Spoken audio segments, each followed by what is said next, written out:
Wala ho si Hipon. Magtatanggap kayo. Alam niyo bakit? Kahapon kami lahat dito, yung mga staff, lahat to, mga crew, maintenance, nagkaroon kami ng injection, nga protection. Yung ano na tawag doon?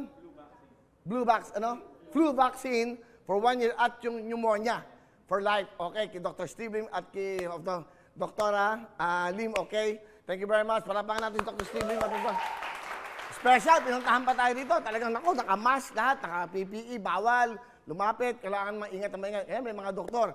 Anyway, nakakatuwa ho, nagkaroon kami ng vaccine, okay, para protection. Lahat kami dito dahil para ho, di ba, pag meron mga nagkasakit, paano na yung show?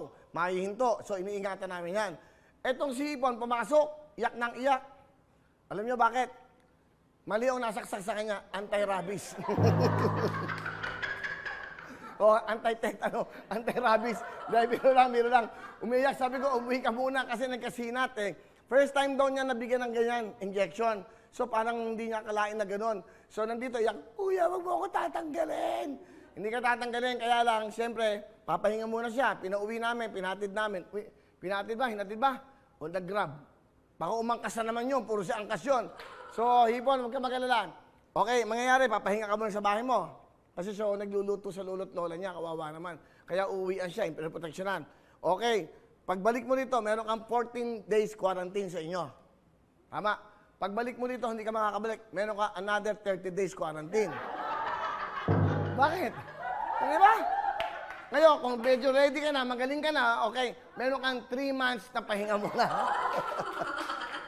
So, Hipon, hindi ko na makakala tinatablan para ng sakit tong hipon na to. Dahil biro lang pero kawawa naman eh. Medyo sininat daw siya. Pero safe naman siya. Sabi Dok, ganun talaga. Meron talaga mga nagkakaganon eh. Pag hindi nakakaya ng injection. So, papahinga muna si Hipon ng mga 3 years. Okay. So, Hipon, dahil babalik ka agad dyan. Basta makaka-quarantine lang. Siyempre, iniingatan natin ang bawat isa. Lahat kayo ng injection, di ba? Lahat po sila, ng injection. Lahat dito. Pakita nyo nga lahat kayo. Yan, pakita mo. Tayo yan. O, yan. In-injection. Si Ana ho, in-injection. Grabe, nabali yung aquarium. Ganun ho, kakunat ang balat niya. But anyway, para for safety, palagay ko yun ang kailangan. Para ho magtuloy-tuloy ang programang to. At siyempre, kami naman eh, gumagawa lang ng kabutihan para sa inyo. Pagbibigay ng saya, kaligayahan. At siyempre, yung abot kaya namin maibibigay. Kasama naman siyempre ang ating mga sponsors. Hello everyone! Mga kapuso, I'm Donita Knows. Nagustuhan niyo ba ang video na to?